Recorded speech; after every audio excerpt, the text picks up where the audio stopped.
17 अप्रैल 2026। ये तारीख Indian politics में कह सकते हैं एक पॉलिटिकल भूकंप की तरह याद रखी जाएगी। इस दिन पार्लियामेंट में सरकार एक ऐसा संवैधानिक संशोधन लेकर आई जो देश का पूरा पॉलिटिकल मैप बदल सकता था, लेकिन उसे हार का सामना करना पड़ा। 54 यानी 54, बस इतने ही वोटों से सरकार का एक बहुत बहुत जरूरी बिल पार्लियामेंट में गिर गया। लेकिन ये सिर्फ एक नंबर नहीं है, ये उस पॉलिटिकल लड़ाई का नतीजा है जिसने एक तरह से देश को दो हिस्सों में बांट कर रख दिया था। तो सबसे बड़ा सवाल यही उठता है, एक ऐसा बिल जो इक्वल रिप्रेजेंटेशन यानी समान प्रतिनिधित्व की बात कर रहा था, वो इतनी बुरी तरह फेल कैसे हो गया? आखिर इस हार के पीछे की असली वजह क्या थी? क्या ये सिर्फ एक पॉलिटिकल मूव था या फिर सरकार के तर्कों में ही कोई कमी थी? चलिए इस पूरे मामले को आसान भाषा में समझते हैं, दोनों साइड के तर्कों को देखते हैं। तो सबसे पहले सरकार की साइड सुनते हैं। आखिर वो कौन से तर्क थे, वो कौन से पॉइंट्स थे जिनके आधार पर सरकार इस बड़े बदलाव को जरूरी बता रही थी? देखिए, सरकार ने मुख्य तौर पर 4 बड़े तर्क सामने रखे। सबसे पहला, 1 पर्सन 1 वोट 1 वैल्यू का सिद्धांत। उनका कहना था कि भाई, जब एक कॉन्स्टिट्यूएंसी में 30 लाख वोटर हैं और दूसरी में सिर्फ 5 लाख, तो ये तो साफ साफ बराबरी के अधिकार का उल्लंघन है। फिर दूसरा तर्क था कि जिन राज्यों की आबादी ज्यादा है, जैसे उत्तर प्रदेश और बिहार, उन्हें पार्लियामेंट में ज्यादा आवाज मिलनी चाहिए। तीसरा पॉइंट, उन्होंने इसे महिला आरक्षण से जोड़ा। कहा कि 33% आरक्षण को ठीक से लागू करने के लिए सीटों को फिर से तय करना जरूरी है। और चौथा, इससे जो ज्यादा आबादी वाले इलाके हैं वहां विकास के लिए दबाव भी बढ़ेगा। तो अगर इस पूरी बहस को आसान शब्दों में समझें तो ये दो बिल्कुल अलग सोच का टकराव था। एक तरफ सरकार का समान प्रतिनिधित्व का आदर्श और दूसरी तरफ विपक्ष का ये डर कि इस बदलाव की कीमत दक्षिणी राज्यों को अपनी ही कामयाबी के लिए चुकानी पड़ेगी। ओके, तो ये तो थी सरकार की बात। अब सिक्के का दूसरा पहलू देखते हैं। आखिर विपक्ष ने सरकार के हर एक तर्क का जवाब कैसे दिया और क्यों वो इस बिल के इतने सख्त खिलाफ थे? विपक्ष का सबसे बड़ा और सबसे सीधा हमला इस बिल के इरादे पर था। उन्होंने इसे संघवाद का हत्यारा तक कह डाला। सोच के देखिए, उनके लिए सिर्फ एक पॉलिसी पर असहमति नहीं थी, ये भारत के बुनियादी ढांचे पर, उसके फेडरल स्ट्रक्चर पर एक सीधा हमला था। और इसके पीछे की वजह थी उत्तर और दक्षिण के राज्यों के बीच का एक बहुत बड़ा फर्क।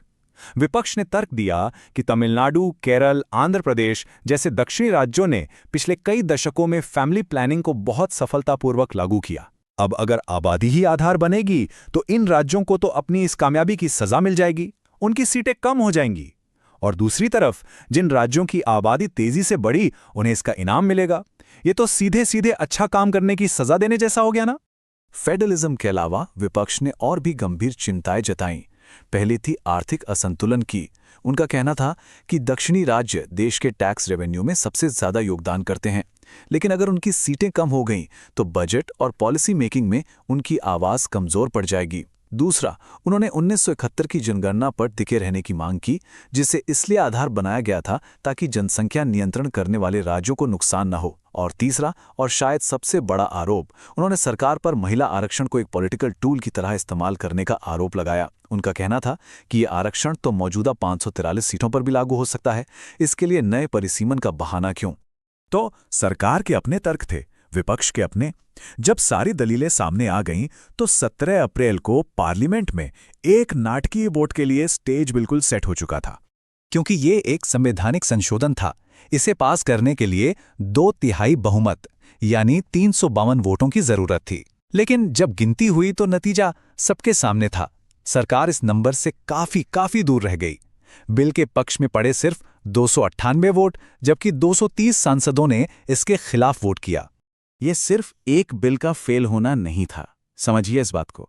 ये 2014 के बाद से सरकार की सबसे बड़ी संसदीय हार थी। एक ऐसी हार जिसने सत्ता के गलियारों में, आप कह सकते हैं, हलचल मचा दी। तो अब आगे क्या? इस बिल के फेल होने का देश और इसके भविष्य पर क्या असर पड़ेगा? क्या सब कुछ पहले जैसा ही रहेगा? देखिए, इसका तुरंत असर तो यह है कि यथास्थिति बनी हुई है। मतलब संसदीय सीटों का जो अभी बंटवारा है वो ही रहेगा। दक्षिणी राज्यों का प्रतिनिधित्व फिलहाल के लिए सुरक्षित है, लेकिन इसका एक दूसरा पहलू भी है, महिला आरक्षण का भविष्य। सरकार ने उसे इस बिल से जोड़ दिया था, तो अब उसके लागू होने में और भी देरी हो सकती है। और एक बात बिल्कुल साफ है, ये लड़ाई अभी खत्म नहीं हुई है। ये बहस आने वाले समय में फिर से जरूर उठेगी। और आखिर में यह पूरा एपिसोड भारतीय लोकतंत्र के सामने एक बहुत ही बुनियादी सवाल छोड़ जाता है। सवाल यह है कि एक लोकतंत्र समान प्रतिनिधित्व के आदर्श और संघीय स्थिरता की जरूरत के बीच संतुलन कैसे बनाए। यह एक ऐसा सवाल है जिसका जवाब आने वाले सालों में देश को मिलकर ढूंढना